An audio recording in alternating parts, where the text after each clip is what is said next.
안녕. 추워. 학교가 추워. 너무 추워. 세 번째 시간 해볼까? 지난 시간까지 우리가 뭐 했냐면, 지난 시간엔 스펙트럼과 원자의 구조에 대해서 했어. 스펙트럼을 확인함으로써 손에 닿을 수 없는 저 머나먼 우주에 있는 원소의 종류와 질량까지 알 수 있다. 그 결과 우리가 우주에 있는 수소와 헬륨의 질량이 3대 1이라는 걸 알아냈고, 이것은 곧 빅뱅 우주론의 증거이다. 그렇기 때문에 빅뱅 우주론이 확 커졌다, 인정받았다, 지금의 대세가 빅뱅 우주론이 되었다 라는 얘기까지 했었지. 그렇다는 이야기야. 그럼 이번 시간에 뭐 할 거냐면, 그 빅뱅 우주론이 탄생하기까지엔 무슨 일이 있었냐면, 바로 이 우주가 점점 커지고 있다, 우주가 지금 계속 팽창 중이다 라는 관측이 있었거든. 이 관측이 있기 전까지는 너무나 당연하게 정상 우주론이 대세였어. 정상 우주론 뭔지 기억나? 기억나냐? 정상 우주론이 뭐였어? 우주는 완전 무결해. 변하지 않는다. 변하더라도 내부에서 계속 그 상쇄시키는 효과가 있어서 결과적으로는 변화 없다라는 게 정상 우주론이었는데, 어느 날 우주가 커지고 있어 라는 게 관측이 돼버린 거야. 그러다 보니까 정상우주론을 고칠 수밖에 없었고, 누군가는 정상우주론을 고쳤고, 누군가는 정상우주론을 버리고 빅뱅 우주론을 따라갔다라고 했잖아. 그래서 오늘은 그 얘기, 도대체 우주가 커지고 있는 걸 어떻게 알았냐에 대한 얘기를 할 거야. 그걸 알기 위해서 우리는 바로 도플러 효과를 먼저 알아야 돼. 도플러 효과가 뭔지 한번 보자. 이거 봐봐. 삐! 차 안에서 이 소리를 들으면 어떻게 들려? 이 소리가 어떻게 들리니? 그냥 똑같이 들리지. 차 안에서 들을 땐. 즉, 유식하게 말하면 저 소리의 유식하게 말하면 그 파원, 파원과 그 소리라는 파장을 만들어내는 파원과 관측자인 내가 같이 가면, 이 둘 사이의 거리가 변화가 없으면 같은 소리로 들려. 너무나 당연한 얘기잖아, 그치? 요번엔 차 밖에서 한번 아까 그 소리 들어보자. 잘 들어.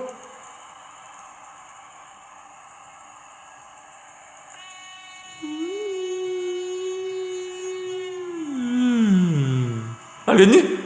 어떤 변화가 있었어? 소리가 작아졌어? 아니야! 그런 거 아니야. 소리가 작아진 것만이 전부가 아니야. 요것도 한번 들어봐.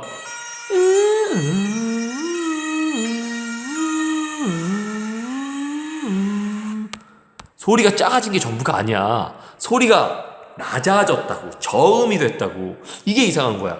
멀어지면 소리가 작아지는 건 당연하지. 그래, 그럴 수 있어. 근데 왜 소리가 음이 낮아지지? 에 대한 거야. 이게 바로 도플러 효과인데, 도플러 효과를 이해하기 위해서 우리가 소리라는 것의 파동, 소리가 어떤 파형을 가지는지 한번 해보자. 우리가 소리를 이런 식으로 그리면 이 마루와 마루 사이의 거리를 우리는 파장이라고 불러. 이 파장이 넓으면 낮은 소리고, 파장이 좁으면 높은 소리야. 고음이란 말이지. 이런 지금 그린 이런 빛도 있고, 이런 소리도 있고, 이런 소리도 있을 거야. 누가 더 고음이냐면 얘가 더 고음이야. 왜? 파장이 좁거든. 알겠어? 그럼 보자. 이 도플러 효과, 아까처럼 이용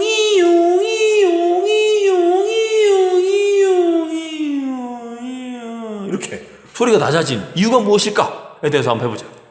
바로 얘가, 잘 봐봐 영상을. 뭐가 느껴졌어? 뭐냐면 바로 이 소리를 내는 소리를 내는 파원이 관측자, 이 옵저버, 이 관측자한테 가면 어떻게 되냐면, 봐봐. 얘가 내는 소리는 일정하지만 소리를 내는 파원이 관측자를 향해 감으로써 관측자가 느끼기에는 실제 파장보다 더 좁은 파장의 소리를 듣게 된다고. 여기서 우리가 파장을, 이건 옆에서 본 거고, 이건 여기 있는 거 파장을 위에서 본 거거든? 그래서 우리가 파장을 보통 이렇게 그리잖아. 이렇게 그릴 때 요 부분은 어디를 말하는 거냐면 이 부분을 말하는 거야. 이 부분. 이 높은데 이 골만 이렇게 해놓은 거야. 그럼 이게 지금 뭘 의미하는지 알겠지? 알아야 돼. 알겠지? 다시 요렇게 그릴 수도 있고, 요렇게 그릴 수도 있잖아.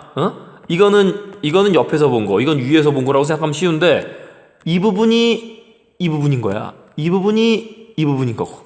알겠지? 그럼 봐봐. 다시 해보자.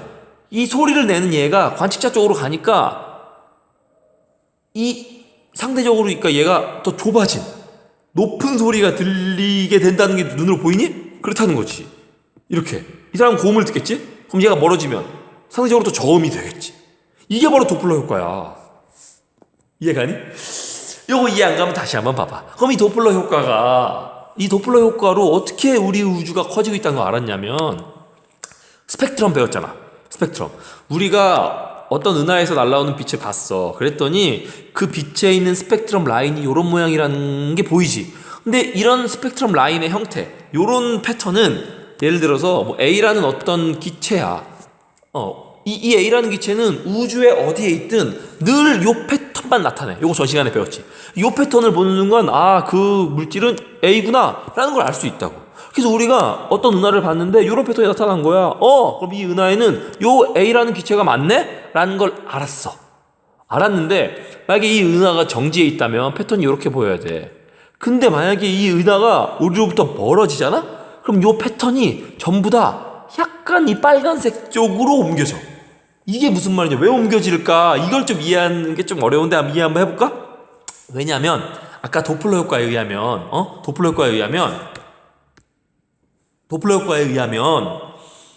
파원, 그 파장을 내는 파원이 관측자로부터 멀어지면 파장이 어떻게 됐어? 길어졌지. 늘어났잖아. 그러니까 요랬던 게 이렇게 됐잖아. 멀어질 땐. 그치? 근데 파장이 길어진다는 건 빛의 입장에서 저번 시간에 했었잖아. 파장이 짧은 빛은 에너지가 높고 파란색 계열이고 파장이 긴 빛은 에너지가 낮고 붉은색 계열이라고. 그래서 얘네가 조금 더 다 붉은색 계열 쪽으로 파장이 옮겨가는 거야. 은하가 멀어지면 요랬던 파장이 요렇게 넓어지니까 얘네가 그 모양, 그 형태는 유지한 채로 그대로 다 빨간색 쪽으로 같이 이동할 뿐이라고. 무슨 말인지 알겠지? 만약에 그 은하가 우리한테 다가오면 아까랑 같은 이유로 이번엔 다 파장이 좁아져서 전체가 다 그 모양 그대로 파란색 쪽, 파장이 짧은 쪽, 에너지가 높은 쪽으로 이동을 한다는 거지. 요걸 이해하는 게 진짜 중요해. 요걸 이해했으면 이제 보자. 허블이라는 과학자가 우주를 봤어요. 우주를 봤더니 이 파장들이 이 빨간색 쪽으로 이동을 한 거야. 이런 우리가 적색 편이라고 말하거든. 빨간색 쪽으로 이동한다고? 뭘 봐? 잠깐만. 불청객이 와서 잠깐 끊었다 다시 찍는 거야. 자, 그래서 허블이라는 과학자가 봤는데 이렇게 빨간색 쪽으로 적색 편이가 일어난 거지. 원래는 요래야 될 게 다 같이 약간 붉은색 쪽으로 이동을 한 거야. 그 말은 내가 지금 본 은하가 나로부터, 즉 지구에 있는 나로부터 멀어지고 있다는 걸 의미하는 거라고. 요거 알겠어? 멀어지고 있는 거야. 그래? 그래서 이쪽을 봤더니 멀어지고 있어. 이쪽을 봤거든? 쟤도 멀어지네? 얘도 멀어지고. 어느 쪽을 봤더니 우주에 있는 모든 곳에 있는 은하가, 사실 모든 곳은 아닌데 일단 뭐 대부분의 은하가 다 나로부터 멀어지고 있는 거야. 이게 뭔 뜻이야? 뭔 뜻 같아? 우주의 중심이 나라고? 이미 우리가 우주의 중심이 아니라는 건 이미 알지. 이게 의미하는 건 뭐냐면 우주에 있는 모든 은하들은 서로 멀어지고 있는 게 아니었어. 은하들은 그 자리에 그냥 가만히 있는데 공간 그 자체가 커지고 있다는 걸 의미하는 거야. 요게 조금 봐봐. 은하들이 서로 멀어지는 게 아니라 은하는 그 자리에 있는데 공간이 커지는 거였어. 그래서 모두가 모두에게서 서로 멀어지는 거지. 그저 얘를 중심으로 얘가 멀어지는 게 아니라 그냥 다 멀어지고 있는 거야. 공간 그 자체가 커지고 있다는 걸 이 관측을 통해서 알 수 있게 된 거지. 그래서 우주가 공간이 팽창하고 있구나 라는 걸 알게 된 거지. 그래서 우주는 정적인 우주가 아니라 팽창하는 우주구나 라는 걸 관측을 해버린 거야. 관측을 빼도 박도 못하지 이제는. 그래서 우주가 커지고 있다 라는 걸 알게 됐다 라는 거야. 정리됐지? 적색편 이해해갖고 도플러 이펙트, 도플러 효과 이해하고. 자, 다음 좀 더 가자. 좀 더 갈 수 있어. 지금까지 우리 뭘 하고 있냐면 물질이 어떻게 만들어졌냐에 대한 얘기를 하고 있었어. 그 빅뱅 우주론 얘기랑 같이 하면서 최초의 우주가 만들어졌을 때 만들어지고 38년이 지났을 때 그때 수소 원자와 헬륨 원자가 만들어졌고 빅뱅 우주론에 의하면 그때 만들어진 수소랑 헬륨의 질량이 3대 1이었고 뭐 이게 다 맞아 떨어졌고 그래서 빅뱅 우주론이 인정받았고 뭐 이런 얘기를 하고 있었다고 우리가 지금 그치? 조금 더 가보자. 그럼 우리는 뭘로 만들어져 있어? 우리 몸은 탄소, 수소, 질소, 산소, 황, 인 뭐 이런 걸로 만들어져 있거든. 근데 지금 말한 거에 의하면 수소랑 헬륨은 우주 초기에 만들어진 건 됐어. 그래 됐어. 근데 우리 몸을 구성하는 나머지 원소들 있잖아. 우리 이거 말고도 너무나 많은 원소들 있잖아. 지금까지 발견된 그리고 만들어진 원소는 총 118종이야. 근데 우리는 지금 겨우 딱 2개 배웠어. 수소랑 헬륨이 어떻게 만들어졌는지만. 그치? 그럼 나머지 원소들은 어떻게 만들어졌는가에 대해서 해보는 거지. 해보자. 나머지 원소들 어떻게 만들어졌나를 보기 전에 주기율표 들어봤지? 주기율표 원소들을 어떤 특정한 주기적 성질에 따라서 나열한 표를 주기율표라고 불러.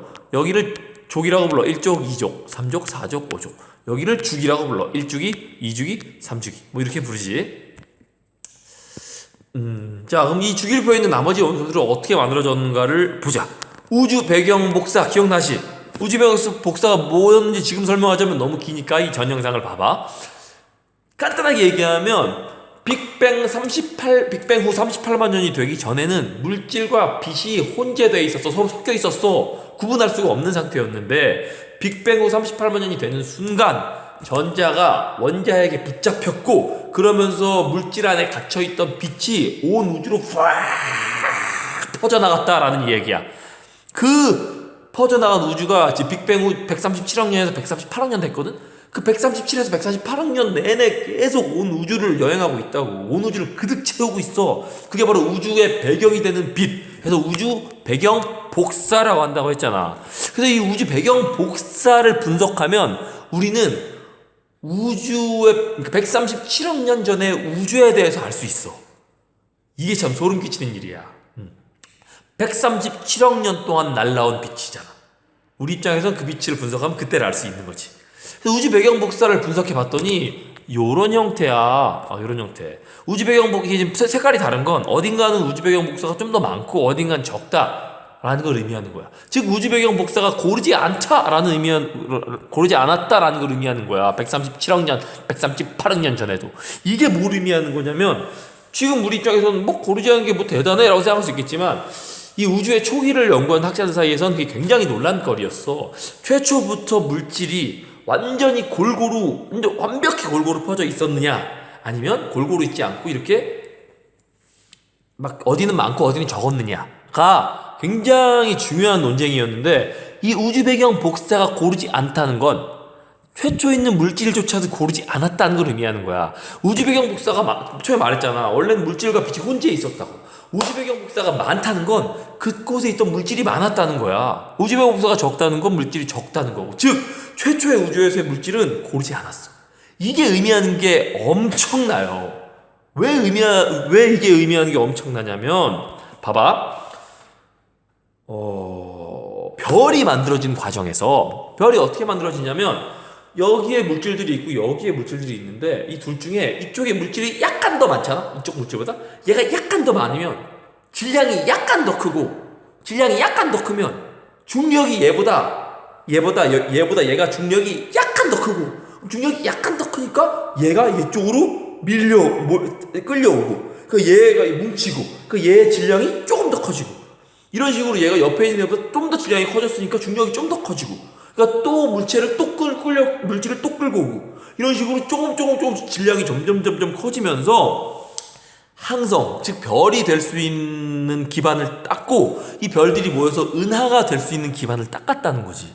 만약에 최초의 물질이 완벽하게 골고루 있어서 완벽하게 질량이 똑같고 완벽하게 중력이 똑같았다면 뭉치지 않았어. 우리의 우주는 그냥 그 상태로 끝이었다고.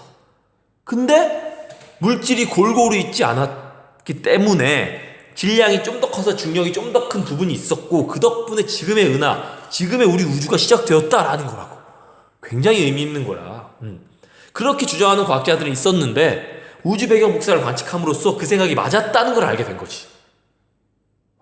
이거 난 말하면서도 늘 이 부분은 늘 말하면서도 좀 찌릿찌릿해. 엄청난 일이라고. 이게 누군가에게 좀 엄청났으면 좋겠어. 이 중에 한두 명한테는 이게 엄청난 게 아닐까? 자, 보자. 그 한두 명을 위해서라도 해보자. 그럼 별이 어떻게 만들어지나부터 해보자. 우리가 지금 수소나 헬륨보다 질량이 큰 원소들은 어떻게 만들어지느냐를 설명하기 위해서 별이 어떻게 만들어지고 은하가 어떻게 만들어지느냐를 설명하는 거야. 포커스를 맞추고 있어야 될 건 결국 질량이 큰 물질은 어떻게 만들어지느냐를 향해 가고 있는 거야. 우리는 별이 탄생하는 과정에서 수소기 아까 말한 것처럼 점점 물질들이 모이다 보면 그 물질은 대부분 수소지. 우주 초기에는 수소랑 헬륨이 제일 많았으니까. 지금도 제일 많지만 아무튼 그래서 수소들이 모이면 아까 말했잖아. 점점 질량이 커져서 점점 중력이 커지고 그럼 점점 더 많은 수소 기체들을 모을 수 있게 되지. 얘네가 모여 가까이 와 오면 어떻게 되겠니? 좁은 공간에 몰려있게 되잖아. 그러니까 서로 부딪히게 되겠지. 그럼 뭐 생겨? 열 생기지. 마찰열. 그래서 얘가 중력 수축을 하게 해서 점점 모이면 모일수록 점점 온도가 높아지는 거지. 온도가 높아져 애지간히 높아졌을 때는 별 문제가 없는데 얘가 만약에 1000켈빈이랑 온도가 되잖아? 1000켈빈에서 1500켈빈, 그러니까 1000만 켈빈에서 1500만 켈빈이 되면 드디어 얘네가 그전까지는 비비기만 했는데 드디어 이 수소 원자 핵 둘이 합쳐질 수 있게 돼. 핵융합이 일어나는 거지. 수소 핵융합. 그 이름도 거룩한 수소 핵융합이 일어나는 거야. 1000만 켈빈이 되면. 그럼 그때 1000만 켈빈이 되면서 수소 원자 4개가 헬륨 원자로 바뀌면서 수소 핵융합이 일어나는 거지. 근데 이때 엄청난 에너지가 방출돼요. 엄청난 에너지가. 왜 엄청난 에너지가 방출되냐면 수소 원자 4개의 질량의 합보다 헬륨 원자 하나의 질량의 합이 적거든. 정말 쥐똥만큼 적어. 정말 너무 적은 양만큼 질량이 사라진다고. 어디 갔어? 질량이 사라져? 뿅 사라지는 거야? 그런 건 없어. 우리의 우주엔 그딴 건 없어. 절대 사라지지 않아. 그럼 뭐야? 이 질량이 어떻게 된 거야? 사라진 게 아니라 변환된 거지. 뭘로 변환된 거야? 에너지로 변환된 거야. 그 에너지가 바로 밖으로 나오는데 이 쥐똥만큼의 질량이라고 해서 에너지가 쥐똥만큼일까? 아니야. 어마어마한 크기의 에너지야. 정말 작은 질량이 사라졌어. 이걸 유식한 말로 질량의 소실이라고 말하거든. 이 약간의 질량의 소실에 의해서 엄청난 에너지가 만들어져. 이게 우주의 비밀 중에 굉장히 큰 부분을 차지해. 이걸 알아낸 게 바로 누구야? 니네도 아는 아인슈타인 아저씨지. 아인슈타인 아저씨의 이 시기가 바로 E는 mc 스퀘어라는 시기야. 이건 질량이고 이건 빛의 속도고야. 빛의 에너지는 질량이랑 빛의 속도를 제곱한 거만큼이라는 거지. 됐어. 할 필요 없고 그냥 다만 이 빛의 속도가 엄청 크거든. 3 곱하기 10의 8승 미터 퍼 세크야. 엄청 빨라. 이거에 제곱한 것만큼으로 에너지로 바뀌는 거야. 질량이 아무리 적어도 그 안에는 엄청난 에너지가 응집되어 있다는 거지. 이게 굉장히 멋진 개념이야. 무슨 말이냐면 우리는 결국 질량이 곧 에너지고 에너지가 곧 질량이라고. 우리가 흔히 에너지라고 말하면 에너지는 눈에 보이지도 않나, 그냥 만질 수도 없고 느낄 수도 없어. 다만 에너지는 어떤 일을 할 수 있는 가능성이라는 거 정도만 알 수 있잖아. 어렴풋이. 근데 질량은 너무나 확 눈에 보이잖아. 질량들의 집합체가 나니까. 그치? 근데 실은 이 질량이 곧 에너지를 극한까지 응집하면 질량이 된다 라는 걸 아인슈타인이 알아낸 거라고. 우주를 보는 눈이 바뀌었어. 이것 때문에. 소름 돋는 일이야. 우리는 에너지 덩어리야. 10원짜리 동전 하나가 갑자기 에너지로 바뀌잖아? 그럼 서울시가 없어져. 그만큼 에너지를 갖고 있어. 10원짜리 동전이. 난 얼마나 큰 에너지를 갖고 있는 거냐 그럼. 자, 그렇다는 거지. 좀 더 해보자. 자, 그럼 안정한 별이 어떻게 만들어지냐를 하기 전에 별이 뭔지부터 알아야지. 별이 뭐야? 별은 태양을 말하는 거야. 아름다운 퍼렁별 지구, 이건 틀린 말이야. 지구는 별이 아니라 지구는 행성이지. 행성은 별 주위를 공전하는 애를 행성이라고 불러. 지구는 별이 아니야. 별은 스스로 빛을 내는 애들만 별이라고 불러. 항성이라고 하기도 하고. 즉 항성 주변을 행성이 공전하고 이 행성 주변을 위성이 공전하는 거야.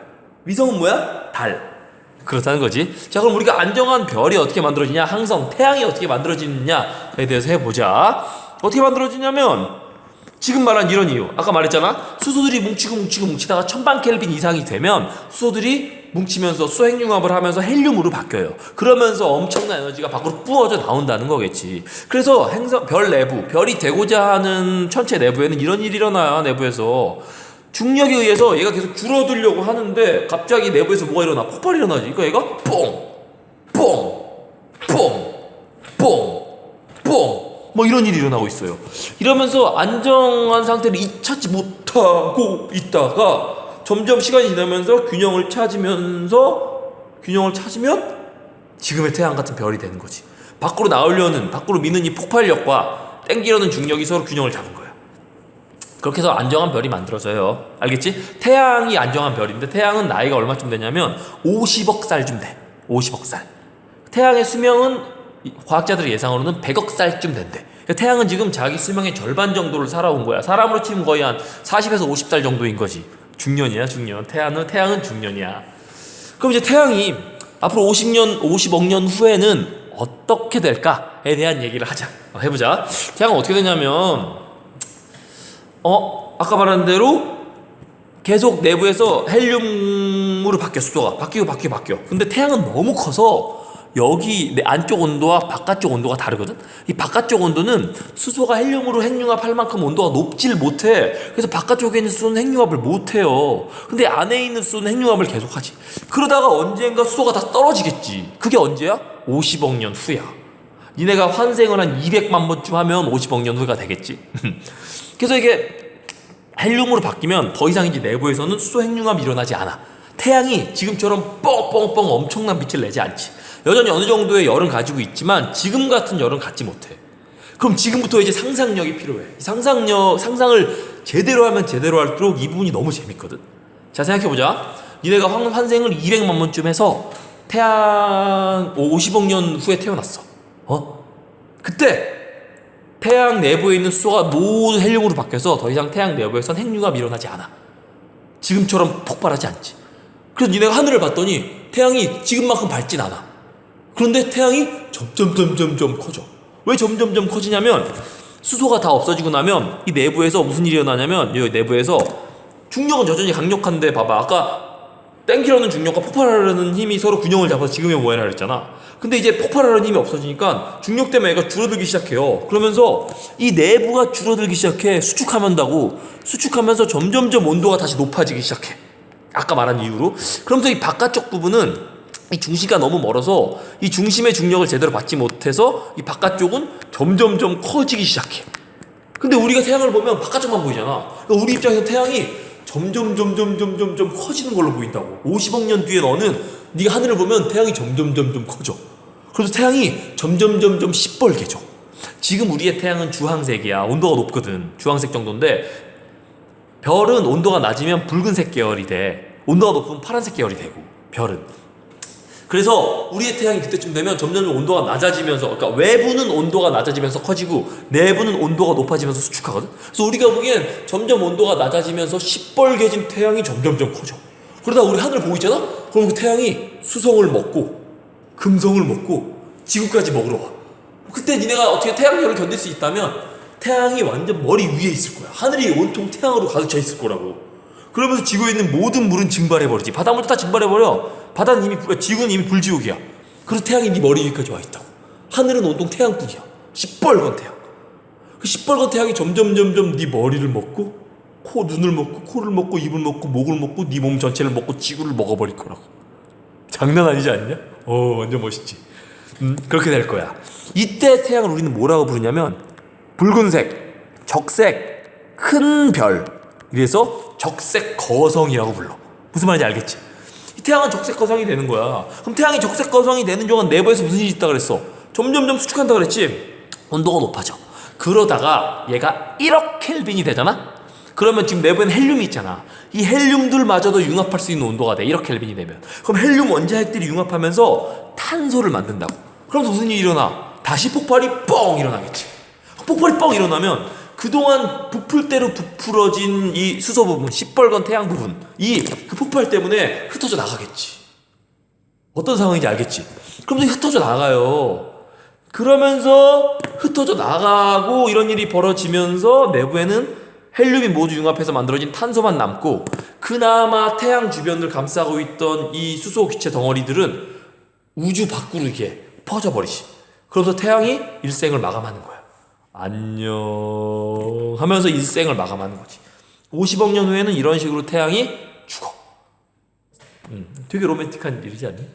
자, 이렇게 만들어진 적색 거성, 아까 말한 대로 적색 거성 이후에 이 헬륨이 탄소로 바뀌면서 폭발이 일어나고, 그 폭발이 일어나면서 그 태양 주변으로 이 나머지 이 기체들을 우주 밖으로 흩뿌린다 그랬잖아. 이때 우주 밖에서 태양을 보면 구름처럼 보여. 그래서 그때 태양을 우리는 뭐라고 부르냐면 행성상 성운이라고 불러.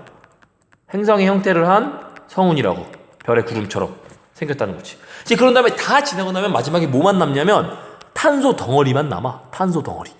근데 온도가 높아서 얘가 좀 하얀색 계열의 탄소 덩어리만 남아. 되게 조그만 별이야. 그래서 얘를 뭐라고 부르냐면 우리는 백색, 하얀색의 왜소한 별이라 그래서 백색 외성이라고 불러.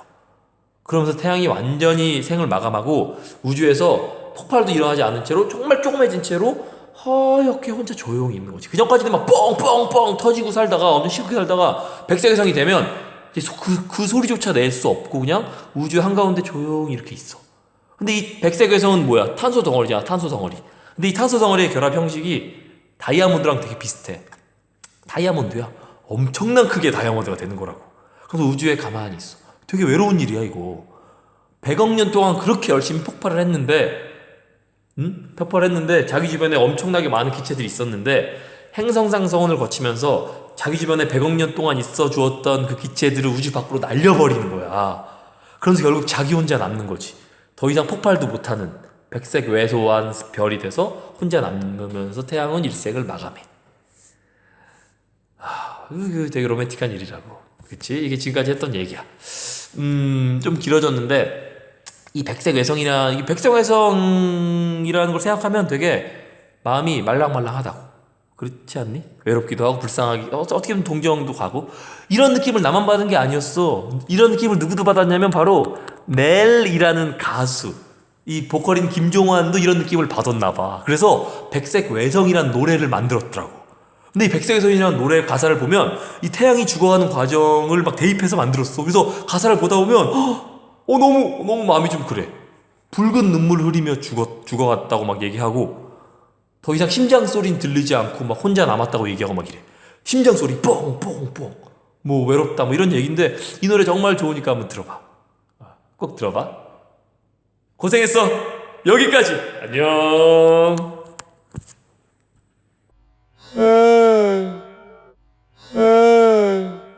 끝났어. 여기서부터 안 봐도 돼. 안 봐도 되는데 그냥 내가 백색 외성 들을 거거든. 같이 들을래? 가사도 있어. 가사 봐봐. 가사 보면서 한번 대입해봐. 적색 거성, 행성상 성운, 백색 외성까지. 내 진짜 좋아하는 밴드거든. 내일 걔네잖아. 그 기억을 걷는 시간이라는 노래가 제일 유명한데, 아직도 뭐 그런 노래 있어. 너의 소리를 듣고 아직도 뭐 그런 노래 있어. 너의 용기를 느껴 오늘도. 몰라? 교양 없는 것들. 자, 들어봐. 이거 진짜 좋아.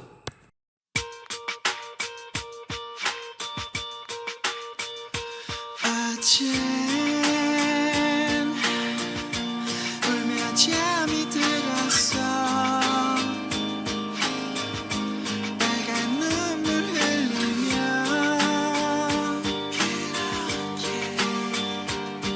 평소처럼 잠이 들었는데 오늘 눈을 떠보니 내가 부서져 있었어.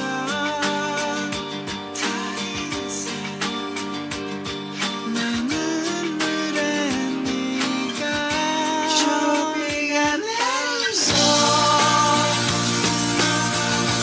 바람들이 빛나서 온통 돌아 비치고 물든 내 시간에 이별을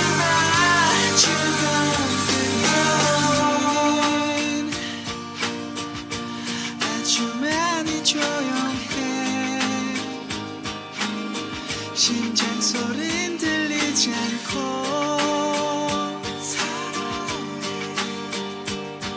아는 서로가 존재하지 않아. 그래서 아마 눈물도 투명한 색인가 봐.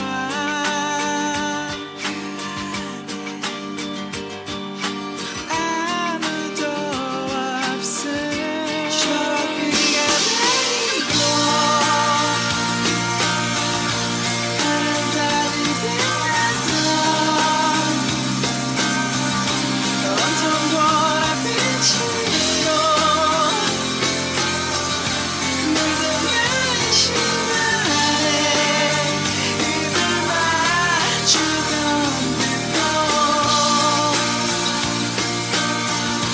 모두 망쳐버렸어. 모두 사라져버렸어. 더 이상은 눈부시는 빛날 수 흥미만 못하잖아. 폭발 못하니까 빛날 수가 없지. 잘못해버렸다고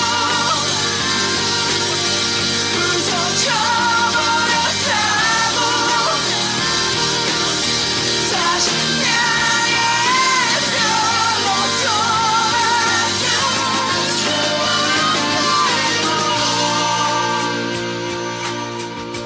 바람달이 빛나던 온통 보랏빛으로 영원한 나의 시간에 입을 맞추고 차버렸어. 부서져버렸어. 돌아가고 싶어. 조비가 내리는 곳 잘못해버렸어. 부서져버렸어. 돌아가고 싶어. 바람달이 빛나는 곳 잘못해버렸어. 부서져버렸어. 돌아가고 싶어. 조비가 내리는 곳 잘못해버렸어. 부서져버렸어. 돌아가고 싶어.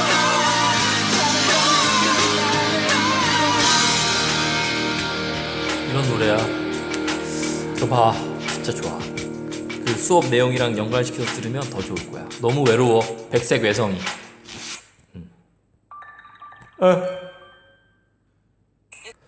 얼마나 외롭겠냐, 그렇지? 50억 년 뒤에가? 이게 좀 상상력을 발휘하면 되게 로맨틱해. 이 부분이 로맨틱하다니까. 이게 막 말랑말랑해요. 얼마나 외롭겠냐. 그 100억 년 동안 그렇게 막 정신없이 퍼팔했는데 결국 자기 옆에 있는 걸 다 날려버리고 혼자 남아. 하얗게. 근데 이 백색 외성은 아직은 온기가 남아서 하얀색 빛을 띠지만 시간이 지나면 그 온기마저도 잃어요. 점점 색깔이 잃다가 나중에는 흑색 외성이 되기도 한대. 그럼 진짜 검해. 검었다는 건 뭐냐면 그 전에 백색일 때는 누군가가 보면 백색 외성이 저기 있네 라고 보이긴 하거든. 근데 얘가 검은색 흑색 외성이 돼버리면 이제 보이지도 않아. 거기에 걔가 있다는 걸 아무도 몰라. 아무도. 그래? 여기까지 들었니? 안녕, 고생했어. 이건 수업 시간에 치면 안 되는 거야. 이거 5분은 안 봐도 되는 거였으니까. 와, 영상 길다고 뭐라 그러면 안 되는 거라고. 안녕, 고생했어.